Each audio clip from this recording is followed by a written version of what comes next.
जी खड़े होकर के भाषण दे रहे हैं। तो ये क्या है? का ये विघ्न है, ये त्रुटि उत्पन्न करती है।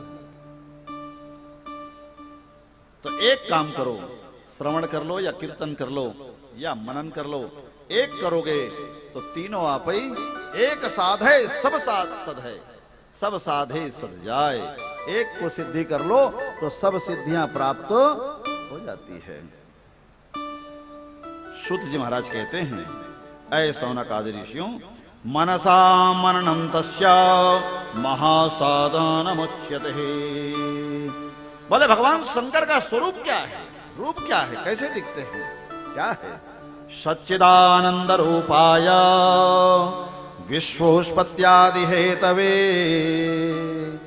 तो बोले भगवान का अपने आप में ऐसा कोई रूप नहीं है, भगवान का कोई स्वरूप नहीं है। भगवान का शिव पुराण में दो रूप आया, एक सकल रूप और एक निकल रूप, जिसको सामान्य शब्दों में ये समझ लें कि एक साकार रूप और एक निराकार रूप। अगुण ही सगुण ही नहीं कछु भेदा। अब उसी में लोग लड़ने लगे। निर्गुण वाले कहने लगे कि ये श्रेष्ठ है और सगुण वाले कहने लगे ये श्रेष्ठ है। तो हम तो ये मान ले कि अगुण और सगुण में, निकल और सकल में कोई भेद नहीं, वो एक ही है। तो बोले भगवान का स्वरूप कैसा है? सच्चिदानंद रूपाय विश्वोत्पत्त्यादि हेतवे। भगवान का स्वरूप सतचित आनंद स्वरूप है। वो कोई बागंबरधारी, गंगा जी को धारण किए हुए जटाधारी, अपने आप में उनका वही रूप नहीं है। तो बोले ये रूप तो ये तो हमने बना दिया। हर साल आरती में, साल दो साल में एक अंतरा और जुड़ जाता है। नई जगह अनुष्ठान करने जाते हैं तो उस स्थान के हिसाब से दो लाइन और जुड़ जाती है। वो पहले जय अम्बे गौरी 6 लाइन की आरती थी, पुरानी आरती संग्रह हो तो उठा के देख लेना। उसमें 13 पद हैं, गले सूख जाते हैं गाते गाते, नहीं हो जाते हैं? इतनी लंबी आरती हो गई है। उसको बढ़ाते ही जा रहे हैं, उसको जोड़ते ही जा रहे हैं। तो बोले ये क्या है? तो ये भाव भक्ति है। लोगों ने जोड़ दिया, उसमें जोड़ दिया। भगवान का अपने आप में कोई रूप नहीं। सच्चिदानंद रूपाय, रूप तो है। बोले कैसा रूप है? सतचित आनंद स्वरूप है। उसका दर्शन इस बाह्य नेत्रों से नहीं किया जा सकता। तो बोले जब मनन करोगे, चिंतन करोगे, कीर्तन करोगे, तब आंतरिक दृष्टि से उनका दर्शन होगा, तब अनुभव होगा, तब लाभ प्राप्त होगा।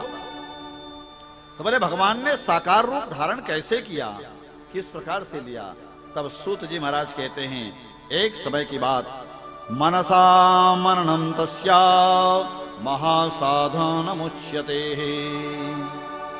ब्रह्मा जी महाराज की उत्पत्ति हुई तो ब्रह्मा जी महाराज देखने लगे कि मुझे उत्पन्न करने वाला कौन है, मैं कहां से आया हूं। बहुत अन्वेषण करने के बाद ब्रह्मा जी को कोई सार निकला नहीं, उनको अपनी उत्पत्ति का स्थान मिला नहीं। बहुत लंबे समय के बाद भगवान नारायण से उनकी मुलाकात हुई, वो पहुंच गए नाभि में। तो ब्रह्मा जी ने कहा, ऐ नारायण, आपने मुझे उत्पन्न किया है। नारायण ने कहा, यही प्रश्न को मैं हजारों लाखों वर्षों से ढूंढ रहा हूं कि मुझे किसने उत्पन्न किया है। तो ब्रह्मा जी कहने लगे कि है नारायण, मैं ही आपको श्रेष्ठ मान रहा हूं कि आप ही बड़े हैं, आपसे बड़ा कोई दूसरा नहीं है। सारी दुनिया आपका ही भजन कीर्तन कर रही है, नारायण नारायण नारायण। तो बोले, ऐ ब्रह्मा जी, जैसे आप मेरी नाभि से उत्पन्न हुए हो, वैसे मैं भी कहीं न कहीं से उत्पन्न हुआ हूं। मैं उसे ढूंढ रहा हूं कि मुझे उत्पन्न करने वाला कौन है। एवमेवा पुरा सृष्टा मंदरे नंदिकेश्वरा सनत कुमार मुनिनः ब्रह्मपुत्रेण धीमतः। दोनों में बात होने लगी, शंकर जी, ब्रह्मा जी में और भगवान नारायण में। अपनी उत्पत्ति का स्थान, मूल स्थान ढूंढने में असमर्थ रहे। आकाश मंडल की तरफ जोर जोर से आवाज लगाने लगे कि हमें उत्पन्न करने वाला कौन है। जब बार बार वो आवाज लगाने लगे तब उसी समय पहली मर्तबे इस सृष्टि में, इस चराचर में भूत भावन भोलेनाथ औढ़रदानी जो हैं वो शिवलिंग के रूप में, अग्नि के रूप में, स्वर्ण स्तंभ के रूप में प्रकट हुए। बोलिए शंकर भगवान की। जब उस शिवलिंग को स्वर्ण के समान चमकीला, जिसमें अग्नि की ज्वाला जल रही है, तो उसका ऊपर और नीचे भगवान ने कहा, ब्रह्मा जी तुम ऊपर देख करके आओ और मैं नीचे देख के आता हूं। तो आदि मध्यांत हीनाय, हजारों वर्ष तक ब्रह्मा जी महाराज ऊपर जाते रहे, लेकिन उनको ओर छोर दिखलाई नहीं दिया। भगवान नारायण नीचे गए, लेकिन उस स्तंभ का भगवान नारायण को भी नीचे का स्थान पता नहीं चला। तो बोले ये है कौन? तब ब्रह्मा और विष्णु दोनों ने लिंगम तस्वैव पूजायाम सर्ववेदोषु सम्मताम तस्यैव सकला वाच्या तथा लोक सम्मतम। ब्रह्मा विष्णु ने उस स्तंभ की पूजा की, अर्चना की, खूब स्तुति की। तब आवाज आने लगी, आकाशवाणी से आवाज आने लगी, ऐ ब्रह्मण, ऐ विष्णु, अहमेवासमेवाग्रे। एक बात ध्यान से सुनो। कहा क्या? तो क्या आज अब कुछ भी नहीं था? जब कुछ नहीं था तब एकमात्र मैं था, शिव ही था। और अब तुम हो गए हो और सब कुछ हो जाएगा तो भी मैं रहूंगा, और जब तुम सब समाप्त हो जाओगे तो भी मैं ही रहूंगा, मेरे अलावा कोई रहने वाला नहीं है। इसलिए कहते हैं शिव ही सत्य है, एकमात्र शिव ही सत्य है। सृष्टि स्थितिस्त्रा संहारा शिरोभावो च लग्न ग्रह यस्मात् प्रवर्तते तस्मै ब्रह्मणे च त्रिशूलिने। तब भगवान नारायण ने कहा कि आदेश बोलिए, हम क्या करें? भगवान ब्रह्मा ने कहा कि हमारे लिए क्या आदेश है, हमको क्यों उत्पन्न किया गया है? तो भूत भावन भोलेनाथ भगवान शंकर ने कहा, सृष्टि का विस्तार करो, सृष्टि को फैलाओ।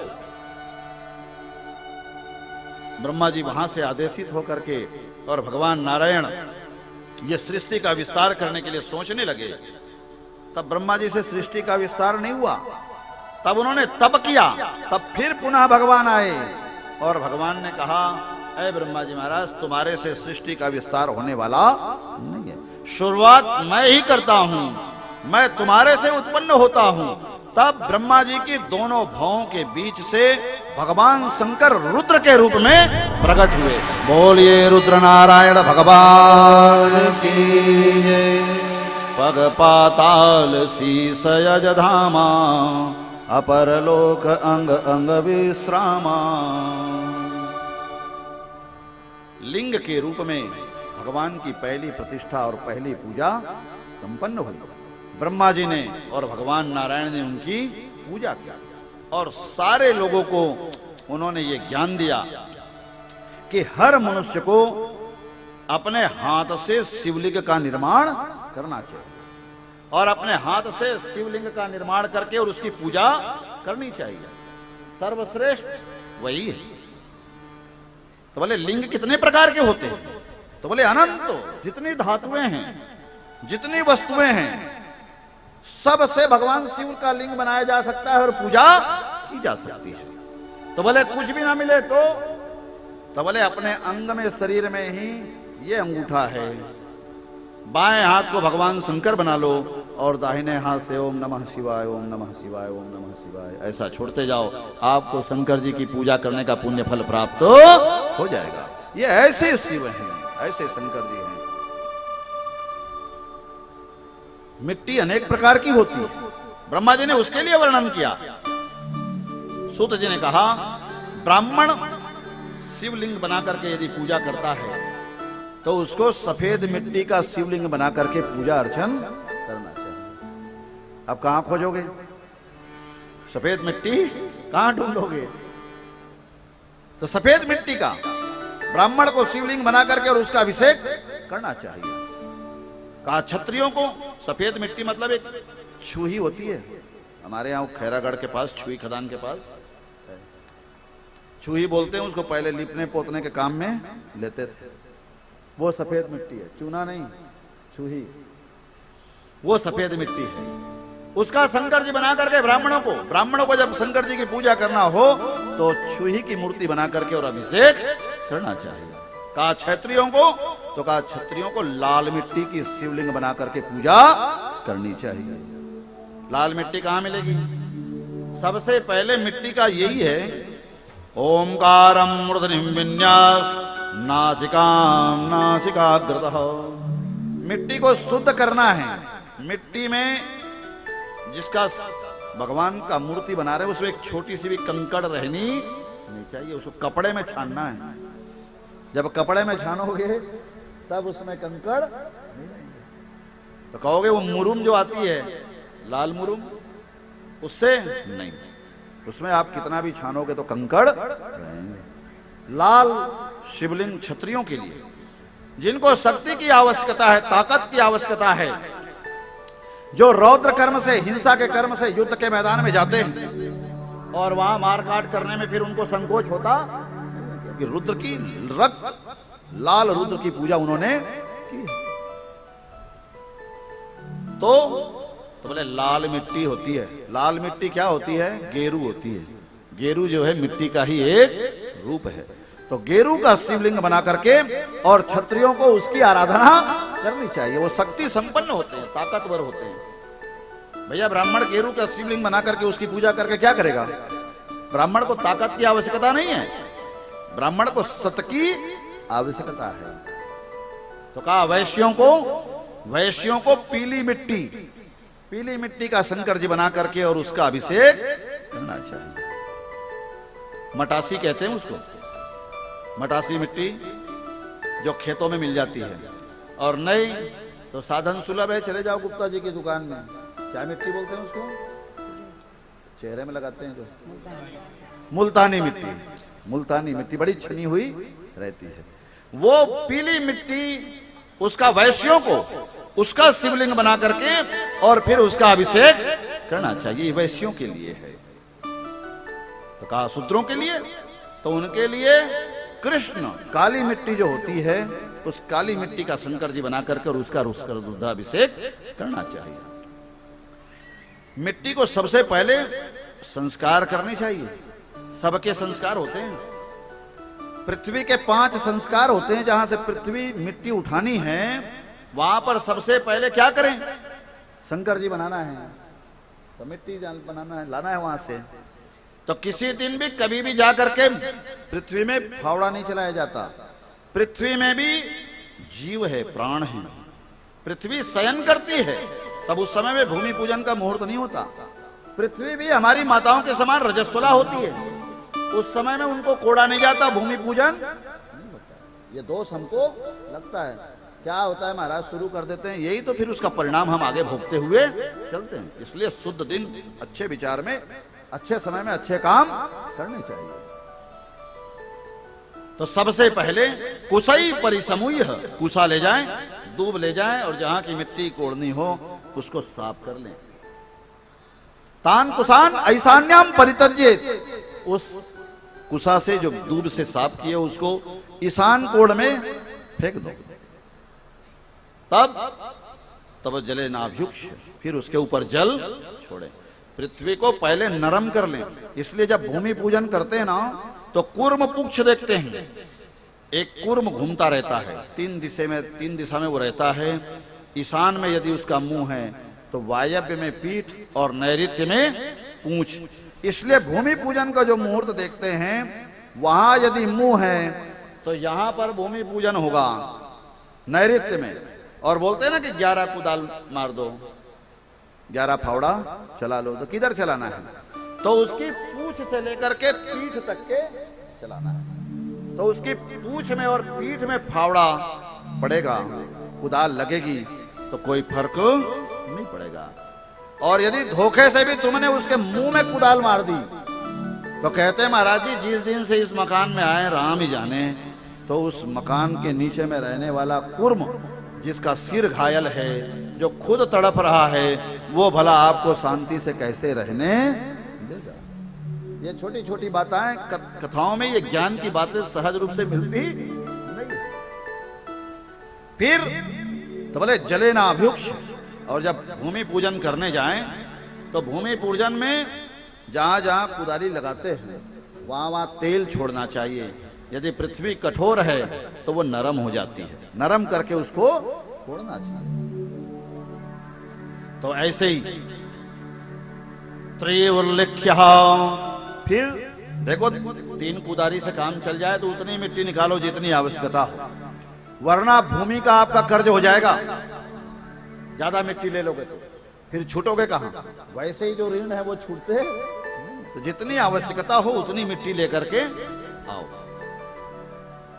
जितनी मिट्टी आपने ली है जहां से, उसके बदले में उतने ही अक्षत वहां पर डालना चाहिए।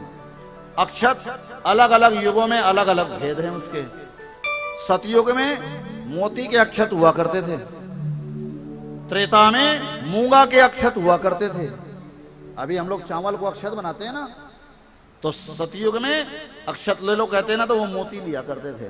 तो अभी भी जब बड़े बड़े घरों में ब्याह शादी कराने जाते हैं तो वो तिलक में चावल नहीं, महाराज जी ये मोती लगवा देना कहते हैं। मोती, मूंगा, ये सब अक्षत थे। लेकिन कलयुग में इनको अक्षत नहीं कहा गया, कलयुग में चावल को ही अक्षत कहा गया। तो जितनी मिट्टी ली उतना अक्षत छोड़ दीजिए, तो भूमि का कर्ज आपका नहीं रहेगा। फिर घर आकर के उस मिट्टी को शोध करके और फिर मंत्र के पूर्वक उसको मिलाएं। ओम महेश्वराय नमः, ओम हराय नमः। मिट्टी को जब पानी डाल करके भिगा करके और उसको मथ रहे हो तो इधर उधर की बात नहीं करेंगे। नहीं तो ऐसा है कि काम में लग जाते हैं ये वाले में और बाद में लग जाते हैं उधर। तो बोले जब तक के वो शिव निर्माण कर रहे हैं तब तक ओम नमः शिवाय, ओम नमः शिवाय, ओम नमः शिवाय इसका संकीर्तन करते रहे, भजन करते रहे, काम करते रहे, नाम जपते रहे। तो इस प्रकार से सुंदर शिवलिंग बना करके और बीज मंत्र से ओम आम ह्रीम इन मंत्रों के द्वारा उसकी प्राण प्रतिष्ठा करें। और प्राण प्रतिष्ठा करके विधिवत षोडशोपचार से शिवलिंग की पूजन करनी चाहिए। सुबह बनाया जाता है और शाम को उसका विसर्जन कर दिया जाता है। फिर ऐसा नहीं कि धो के उसको रख लो और कल फिर पूजा कर लेंगे। तो इस विधि से षोडशोपचार से पूजन करके शिवलिंग का विसर्जन करना चाहिए।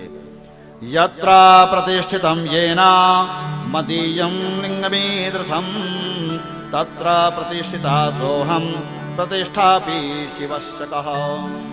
सूत जी महाराज कहते हैं, सूत जी महाराज कहते हैं कि जितने लोगों ने भी सिद्धि प्राप्त की सब लोगों ने शिवलिंग की पूजा, और हर किसी को हमेशा रोज बनाने वाला काम नहीं हो सकता। तो पत्थर की मूर्ति बनती है, धातु की मूर्ति बनती है। अष्ट जो धातु हैं, सोना, चांदी, कांसा, तांबा, इन अष्ट धातुओं की भी मूर्ति बनाई जाती है। पारा का पारदलिंग, स्फटिक का स्फटिकेश्वर, इस प्रकार से शिवलिंग बना करके और उसकी पूजा करनी चाहिए। जितने प्रकार की मिट्टी होती है उन सब मिट्टी से मूर्ति बना करके पूजा की जाती है और सारे भक्तों ने उसकी पूजा की। आइए लिंगाष्टक के माध्यम से आप हम सब श्रवण करें कि किस किस ने कौन कौन सा शिवलिंग का निर्माण किया और उसकी पूजा करके उन्होंने किस फल की प्राप्ति की। आइए हल बोले भोले बाबा की जय।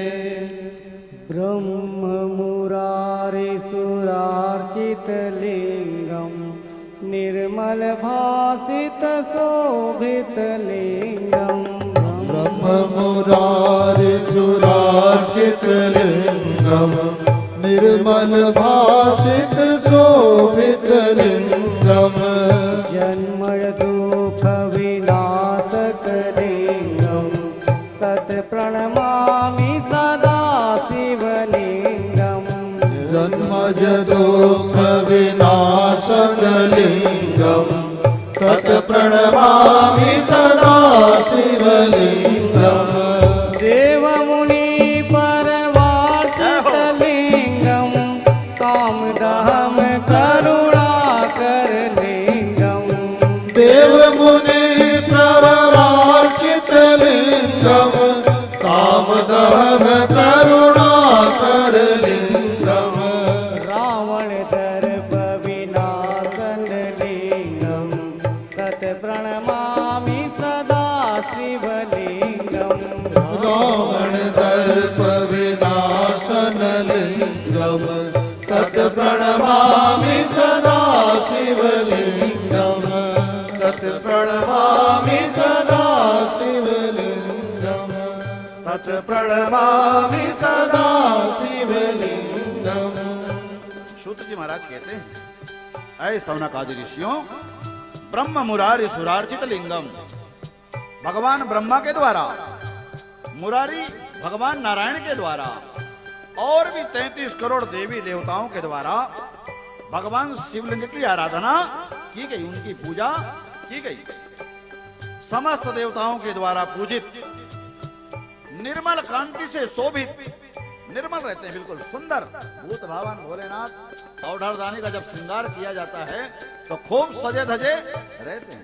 ऐसे शोभित भूत भावन भोलेनाथ भगवान शंकर, जो जन्म से दुख प्राप्त होता है।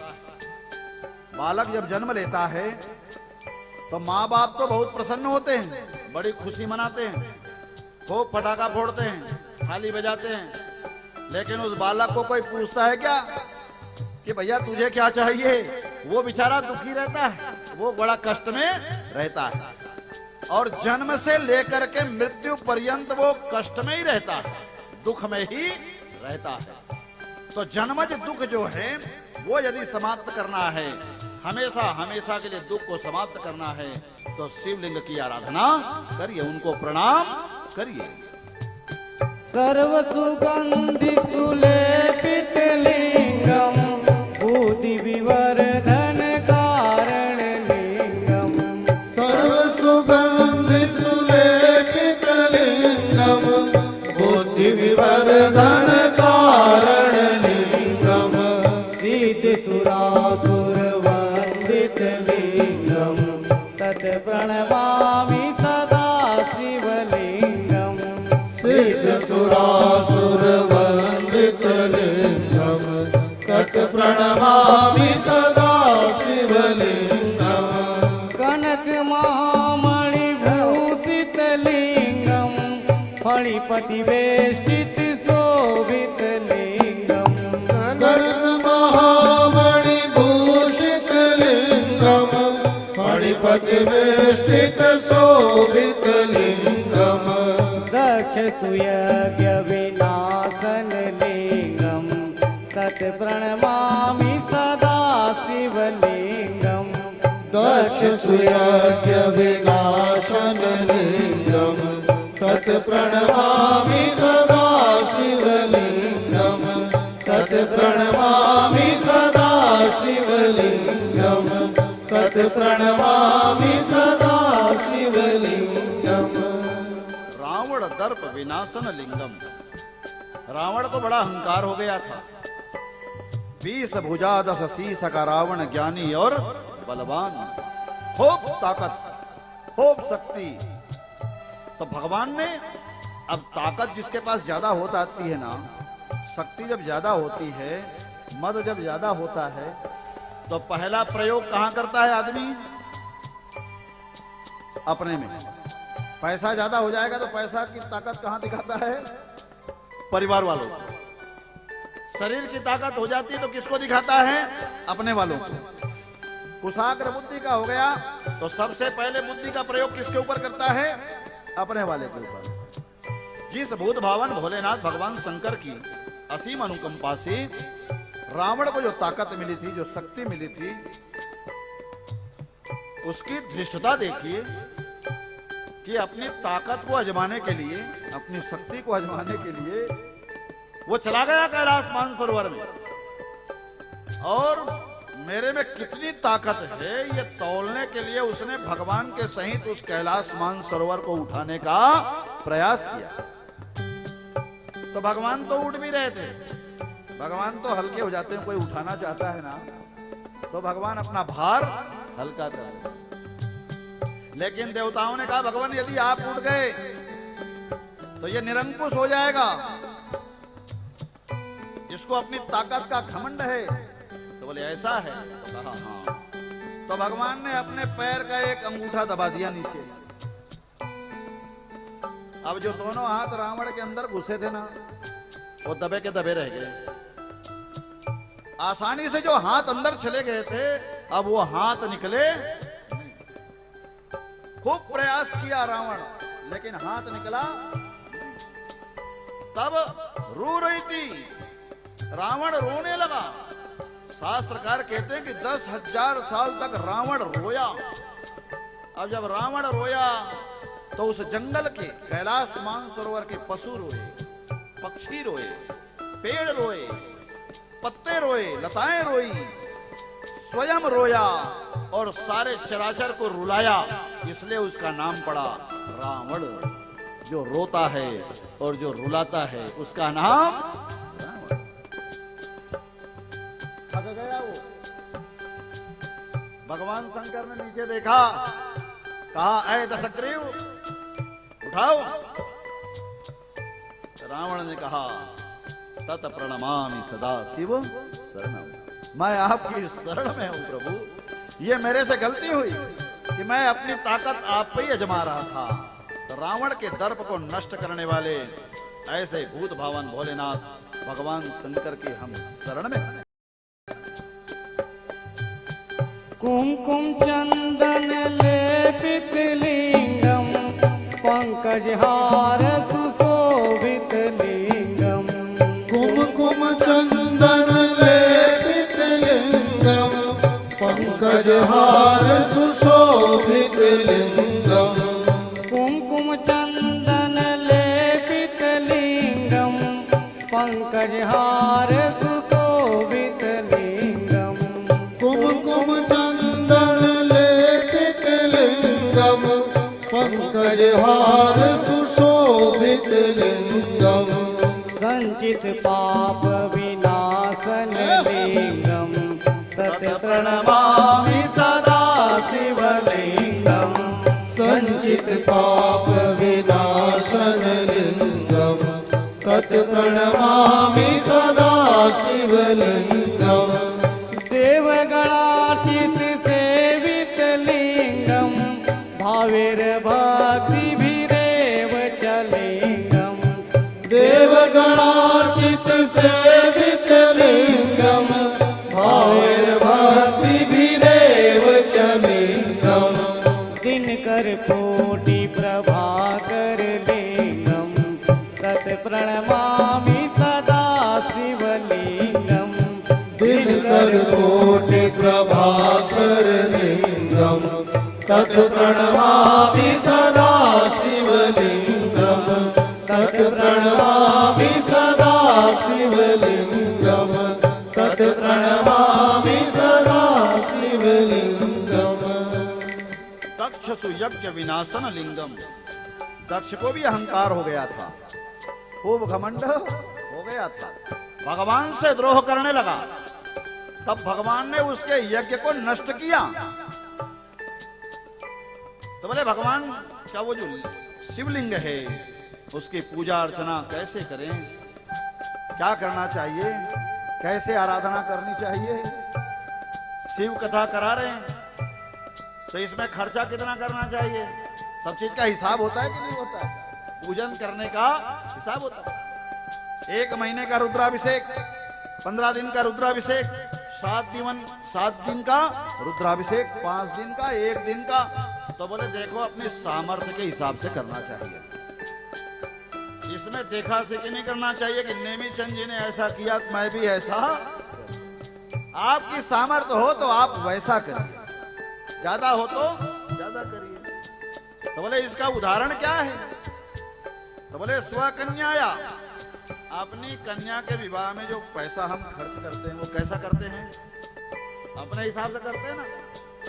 ये अगला 2 खोखा लगाया तो हम भी लगा दें, ऐसा होता।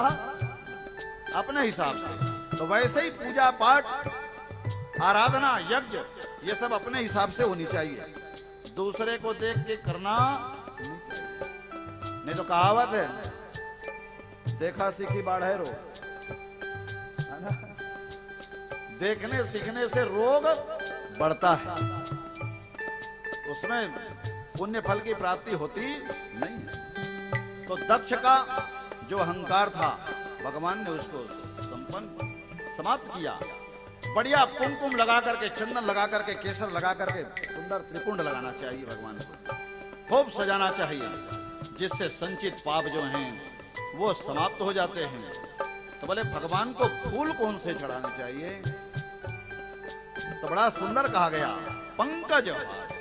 भगवान शंकर को पंकज, पंक मतलब जल, जल से उत्पन्न होने वाला कमल, कमल फूलों से भगवान शंकर की आराधना करनी चाहिए। भगवान को कमल के फूल बड़े प्रिय, कमल की आराधना करनी चाहिए। शिव पुराण की बड़ी सुंदर कथा है, बहुत सुंदर कथा है। हरिस्ते साहस्रम कमल बलिमादाय पदयो यदर कोने तस्मिन निजम उदाहरण नेत्र कमलम। एक समय की बात कि भगवान राघवेंद्र सरकार, राम जी, भगवान शंकर का पद्म, इन पंकज के पुष्पों से अभिषेक करने का विचार किया। तो फूल और बेल पत्ते जो होते हैं ना, ये नौकर चाकर ला के नहीं देंगे, एक बात ध्यान रखना, या रेडीमेड दुकान में नहीं होते। तो ये स्वयं को इकट्ठा करना है, स्वयं को लाना है। ठीक है, एक बोरा नौकर ला के दे दिया, लेकिन 4 पत्ते खुद के भी होने चाहिए, खुद को लाना है। भगवान राघवेंद्र सरकार की जब इच्छा हुई तो उन्होंने जलाशय में गए और 1000 हरिस्ते सहस्त्रम, 1111 कमल के फूल लेकर के आए।